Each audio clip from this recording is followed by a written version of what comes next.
Hey guys, so here bringing you another video and welcome to a Challenger Spectate, and we're watching Gangplank today. Now I did play a Gangplank game today and it might be a video, I don't remember. But he recently got a buff. It's not really the buff I think he needed, but it's still a buff. So his buff that he got was more AD growth basically, so per level he gets more AD, which is obviously a good thing for a damage dealer.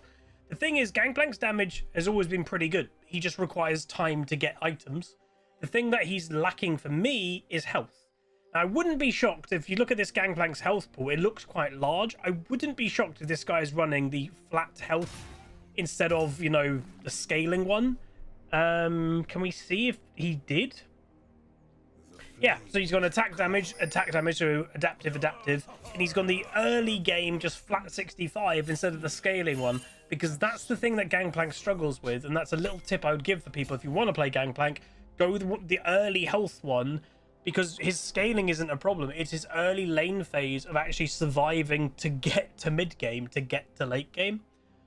So one thing I also just want to say straight away off the bat, question of the day. We are going to be starting a new unranked diamond in the next, I don't know, week roughly or so. What theme should I do? I am tempted to do a Huzzy best of unranked diamond. Now, the reason for doing it, not as a completely depressive note, but this year I think is the year I'll be probably moving into a career job, and you know, I'll still be making content and stuff, but it will not probably be like getting a dedicated Smurf account each year and doing a new unranked diamond. So my temptation is to kind of do a Huzzy best of unranked diamond, and what I mean by that is just play my champions, play the champs that people have watched throughout the years. Why someone tuned in to watch me may have been in a Nivea game or a Gangplank game or a Jace game, like the champions that I was known for the last 10 plus years. Let me know if you think that's a cool idea, because I think that would be quite nice. But anyway, this specific game, Gangplank versus Ksante. Now, it is worth mentioning, is Ksante a bad champion? By no means, no. But obviously, this champion has been very overloaded for a very long time, so he has received very big nerfs over the last 3 months. And this is also the patch that Ksante, obviously, a few months ago, has had a lot of nerfs. And also, this has been the tank nerf update. So 3 of the major tank items all got nerfed. So a tank champion like Ksante should definitely feel a little bit worse than he used to. I'd say of all tanks, Ksante probably is as weird as the word, you know, to say with a tank at the moment. But he's probably struggling more than most because he did get some major nerfs and changes even before this last patch. So, you know, I'll also just say today in my games I was playing on stream, there was you know, Sion, I think, maybe one game. There was Mundo in a few. Like, they still seem fundamentally fine, but Ksante has got hit by quite a lot of nerfs. So you can see that Ksante is just trying to fight like mad. Really good dodging by the Gangplank, and first blood to Gangplank. So it kind of seemed to me that Ksante just accepted death really early on. Obviously, the benefit with Gangplank against tanks is Gangplank has true damage. True damage are based on his passive, which obviously is 106 true damage over 2.5 and gains movement speed. Now, obviously, fundamentally, the problem that Gangplank has got is Gangplank has no percentage health damage, so he's mediocre against tanks eventually. And people may say, oh, he's got, like, you know, armor shred, and he does. Inbuilt in his E, his barrel, he has armor shred, I believe. Yeah, ignoring 40% of armor, which is pretty good. The problem with, I'd say, current meta tanks, and yes, this last patch has helped towards it, it's a big health meta. Everything's about a tank having health. Gangplank's not very good against health. When a near 10,000 health Sion is running at him, it's going to be bothersome. And obviously that does mean like a 10,000 health tank is squishy-ish, and not squishy, but they're squishy-ish. Gangplank will do a lot of damage to them, but Gangplank, again, he doesn't have that ability that does 20%, you know, percentage health that just, you know, chunks down an enemy like a Fiora does. So that's where Gangplank can struggle in current meta. I'd say where Gangplank is actually pretty good, he's a tank obviously will hopefully not destroy a Gangplank in lane, and he'll give Gangplank time to get to mid to late game. And where I think Gangplank is mainly picked, and where you should be looking to mainly pick him, is against duelists. Other duelists, because like Gangplank himself is fundamentally a duelist. Ksante, obviously as a tank, is kind of like a duelist tank. So you could argue like this matchup isn't too bad for a Gangplank. Now, one thing you'll notice about this Gangplank that I've noticed straight off the bat, he's playing well. Ooh, that might be dead from the burn, possibly. No, I think Ksante just survived. He's playing very aggressive. And that's the one thing about a Gangplank that even though Gangplank has historically been a Huzzy champion, I've never played him that aggressive. Because it's more that I know all the risk of, yes, if you get something ahead on a Gangplank, you can just snowball as a late game champion and take over. But it's a very narrow window. It's a very, very, very narrow window that if you get something slightly wrong, you're dead. And then the enemy team has that momentum. It's very high risk. And obviously, when you're playing someone like Gangplank, you don't have to do a risky play early because you know you scale to late game. It's like playing a risky or doing something risky on Kale. You just don't need to, so why would you? So obviously that was a very hyper-aggressive play. Now, the one thing that's weird here, and I guess because it's Ksante obviously died, used teleport to come back to lane, you now have a half-health Ksante versus a Gangplank that's just gone back to buy. So this is probably a dead Ksante. And the thing is with Ksante especially, and this is sort of like, he hasn't ulted. If this guy ults, which he has just done now, he is more killable for a Gangplank when he's ulted because he is squishier. That helps a Gangplank kill a Ksante. And Ksante has only got a cloth armor, so he hasn't got a sheen or anything yet himself for doing damage back to the Gangplank. So that's where probably that Ksante was a little bit hesitant to throwing ultimate and straight away. Because, yeah, that could have been close. But overall, pretty good. Obviously, a bit of a tip for Gangplank, you know, people that want to. Why did he just use a barrel? So with Gangplank, the way that he worked, every time that you hit a barrel, your passive resets. And again, the passive is the true damage burn. This also works on towers. So when you're standing on a tower, if you know that there's no enemies about, you can use a barrel after just using your passive to get your passive immediately back up. Don't use it straight away because obviously you want the burn to go the full duration, but you can do basically a double burn and actually kill towers pretty quick. Now, don't get me wrong, he's not one of the quickest tower takers, you know, versus Yorick and Trundle. Gangplank is nowhere near as fast, but it is pretty good. It does speed up his tower taking considerably. So that is worth definitely trying to do and paying attention about. Boots, swiftness. So some people might be like, historically, Gangplank has usually gone boots to lucidity. And I, today, when I played Gangplank, did. But the game at the moment, I would say, is in two major strengths in League of Legends for, like, melee champions. It's health. As I mentioned earlier, tanks are just building health and getting crazy amount of health. But the game as a whole, ignoring the, like, health tank thing, the game as a whole is a very, very movement speed game. So he actually sniped the kill. It's an amazing thing that when that happens on Gangplank. Because again, usually in lane, Gangplank doesn't get a lot of kills. If he can get a kill from his ult or even an assist, you're smiling ear to ear. So it's a really nice mechanic. Now, one thing I will say about Gangplank that I do think they should look into, but they might have to balance it around it. The thing that I would say feels quite bad about Gangplank is his Silver Serpents. So his Silver Serpents are a unique mechanic. It's a currency that he gains when he gets last hits on minions or last hit on a champion. And you can upgrade your 3 abilities, Fire at Will, Death's Daughter, or Raise Morale. The problem with it, it takes such a long time to get 1 or even 3 that most games you'll be finishing as Gangplank, and you may have 2 of the upgrades, maybe even just 1. It is extremely rare to have all 3. And obviously, it's a variant of what, like, Smolder has, or what Victor has, or what Syndra has, is they're gaining stacks, and their abilities upgrade to be stronger in late game. That is what it is for Gangplank. I would like if they looked into it, because it's really slow. And again, a decent amount of Gangplank strength is tied to that system. So I would be quite like it. And again, I'm pretty sure I'm not wrong, because again, I'm a bit rusty with Gangplank. I'm not playing in a while. But why don't they look into like what Victor has got and stuff, that if you get a takedown, which is a kill or an assist, you get a little bit of a bounty. I don't think he gets that. I don't think he gets an extra little bit of a payout for helping with a kill or an assist, like an extra 20 Silver Serpents or something. And obviously, you know, it may sound like, oh god, 20 is quite a lot. Remember, Gangplank needs 500 of these for it to upgrade. Victor needs 100. You know, it is a very large difference. So Ksante comes back from lane. Look, and this, by the way, this is what I've been saying is what Gangplank. Whoa, you're going for that. What Gangplank struggles with is survivability, And that was a great example there. He nearly just straight up died to a Ksante that just has a sheen now. That's it. He just has a sheen, and Gangplank nearly died. Unfortunately, bad timing for Gangplank. Nice barrel combo. Really just delay as much as you can. He's got a TP ally coming in, but the enemy see... Oh, good flash with the thingy, with the Ahri coming in. They kill the Ksante, and now Zyra looks like she will also go down. Nice little roam, wonderful roam by the Ahri. That is a good teammate. Like, that's a really nice play. And that, I would say, in the games that I've been playing recently, and I'm sure some of you in your solo queue games, that's what I haven't had when I've played top lane. I've not had a mid laner go, oh, I'm coming, teleporting, I'm helping.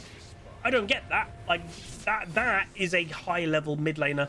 And what, to me, fundamentally, a high-level mid laner is, they're not by default looking for roams. They're mainly looking to play for mid, which Ahri has. But they are looking for opportunities, and that's the word. It's the difference of what I don't love about mid lane now. On average, it's about default roaming, not opportunistic roaming.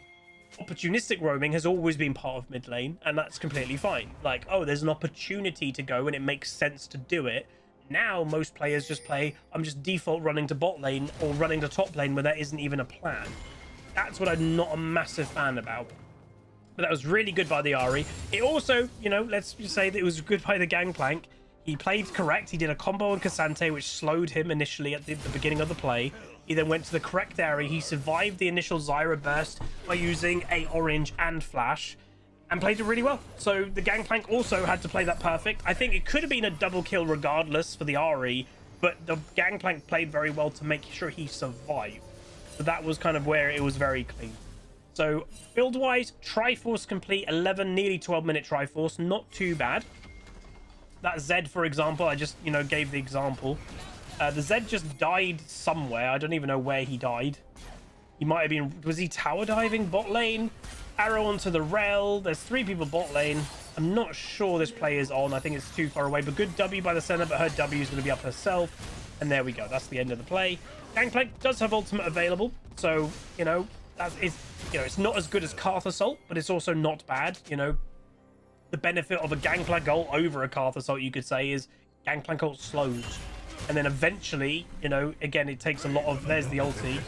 So he's using it defensively, kinda. Does help with damage. Vi's in the area, so she should just back off and let the Vi do the work. Into the ultimate barrier straight away. Does get 1 kill. Ahri, though, roaming. And that's what I mean. This Ahri is opportunistically going, oh, this makes sense to go for. She's not just doing it. It's for a reason. And that's what I really like. I would be honest, it's a bit too much. That Zed actually misplayed that. If he was a little bit more patient, he would have probably gotten that Ahri. But he just, like, went bam straight away and missed. Yeah, overall, really nice play by the Gangplank. Good ultimate uses. And you'll notice one thing. Typically, and he gets his first upgrade potential... Typically, the better Gangplanks don't use their ult on their own lane. Typically. Because, again, it's very rare for a Gangplank to actually get a solo kill. It doesn't really happen. Oh, Ksante, don't walk into a barrel, bro. Oh, that combo was sick! Oh, dude. This is why I love Gangplank. Like, that, fundamentally, was insanely good play. That skill-based gameplay, perfect comboing, perfect decision-making of, I'm doing that play because it'll work. That's why I rate something like Gangplank. In my mind, the satisfaction of doing that, it outweighs doing any play on Yone or any play on any modern champion. That, to me, is peak League. Like, when people say, what do I enjoy in League? That's sick. That's awesome. Like, an amazing combo that needs skill, decision-making at the right time, everything. That, oh, again, sorry, that was just so good. It was so good. That's what I like. So build-wise, ooh. See, this is the thing that I think I probably missed when I was playing Gangplank earlier, because I played Gangplank in standard old build. Obviously, there might be a new build on Gangplank that I'm not unaware of, and it might have something to do with survivability. Now, item component-wise, he might be building a Sterax. Maybe that's a good item, because again, that's what I said earlier. That's what Gangplank struggles with. His damage is good, you know? His damage is always going to be against Gangplank, but his survivability is where the champion really lacks. So if you build something to give you survivability, whoa, you're going on that. 2 levels down, Ksante, by the way. And this is the thing, when you're 2 levels down on practically any champion, you ain't winning.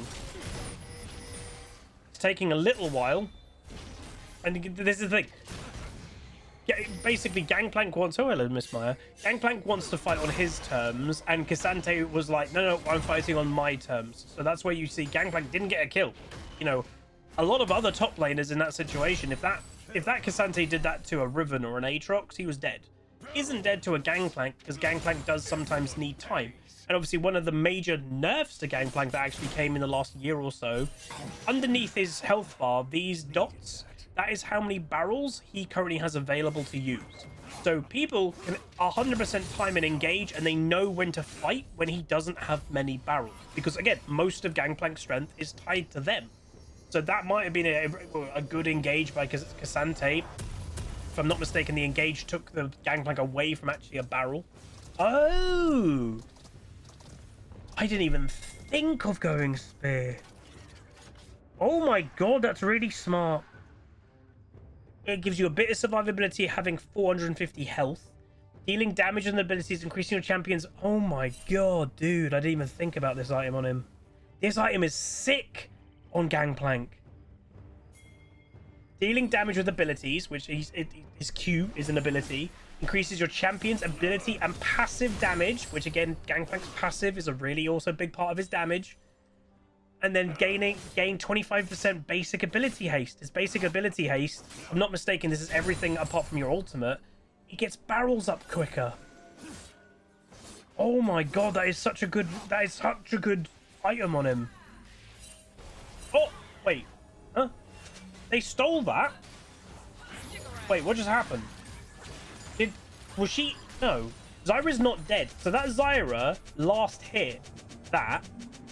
Jesus. G2 Skewmond is going absolutely mental, by the way. Basically, what the Zyra is saying is, you're playing Rel, go over and just go pick that up. Damn. That was an Ash arrow that just missed. But, yeah, that Zyra must have just randomly stole the Rift Herald. That's crazy. Damn. Rune, by the way, if we go through runes, Grasp of the Undying, Demolish, because again, everything in Modern League is also about tower killing. Big Gangplank ult in the middle here, just separating the fight. Really nice ult. Big barrel does get another kill, and the Ksante goes down. Very nice play by the Gangplank. Zed does pick up a solo kill here. He does all the shadow away, and if I was Gangplank, just go to get the tier 2. I'd like the tier 2 solo, but again, sometimes you can't send people away, unfortunately. But yeah, Demolish obviously should be a given on most champions now if you're running Resolve Tree. Towers are so important in League nowadays. Bone Plating, scaling, survivability is always good. And Overgrowth, also very good. And then he's going... Oh! Jack of all trades on Gangplank. Damn! Wait, hang on. I didn't... Oh... See, this is where doing this is really, really useful. I would encourage you guys that I'm going to look to basically, again, like I said, just I want to have a bit more fun playing League. I want to play champions that I enjoy. Like, spoiler alert, I played a game of Lee Sin today. I had an amazing time. I had really amount of fun. He's not a great champion at the moment, but I had fun.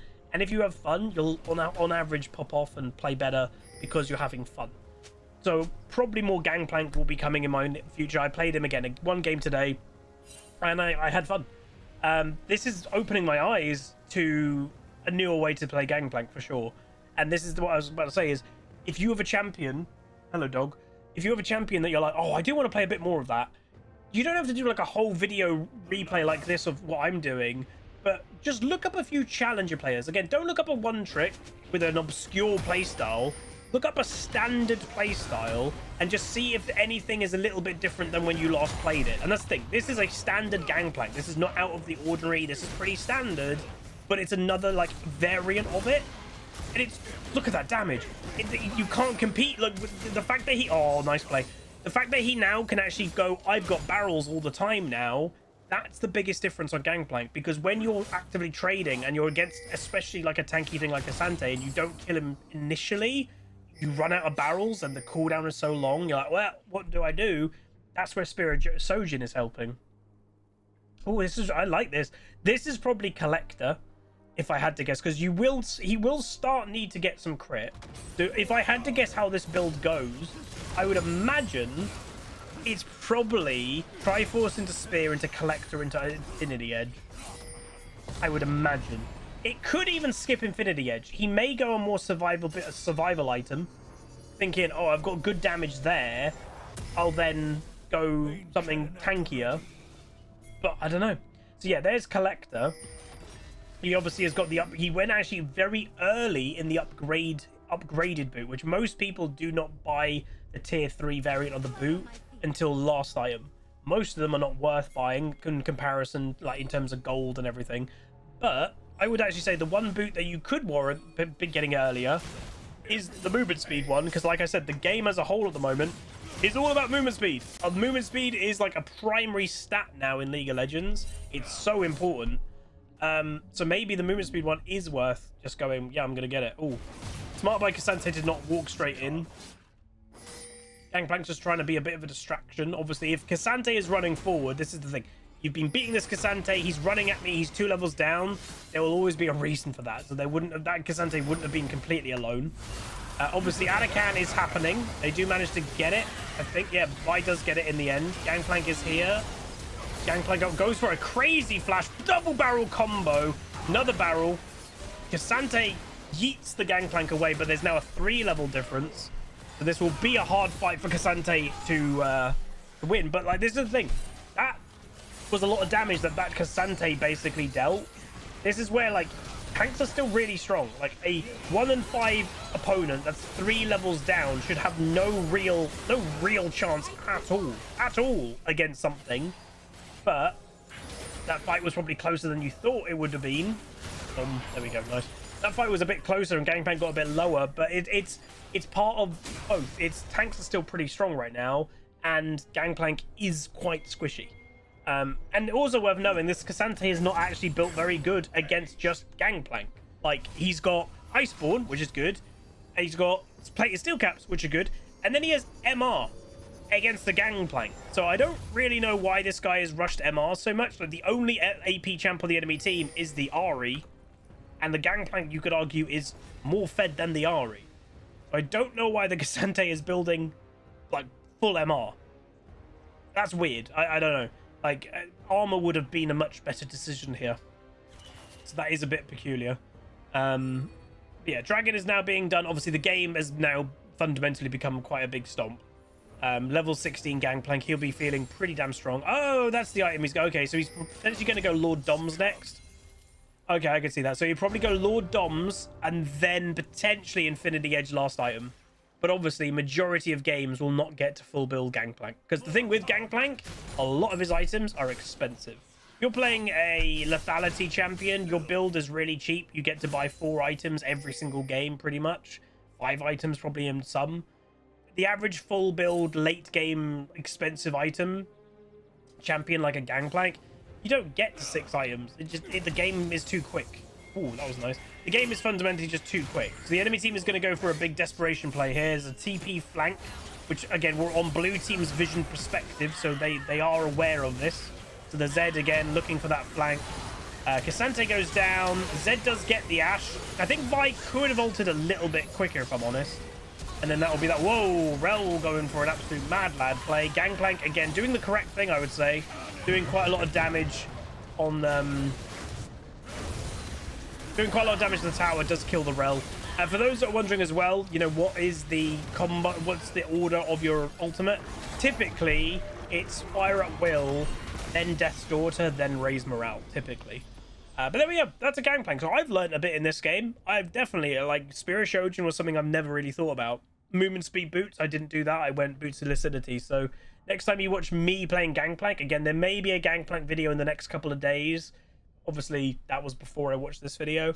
But, yeah. Hopefully you guys enjoyed. If you did, do throw a like on it, throw a comment, throw a subscribe, and I'll see you guys in the upcoming content. And for those that are wondering why is this video tonight, I've got an absolute insane banger video for tomorrow on the main channel. And again, if I've got an insane banger of a video, I do like that being on Huzzy Games still, on average.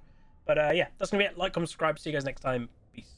Welcome to the Rift, where the legends play. It's Huzzy Games bringing skill every day. From tips to tricks and play so fine. You'll learn the game and have a good time. Thanks for watching, you're the real MVP. Hit that like and sub, join the family tree. Like, comment, and subscribe. Keep the Huzzy dream alive.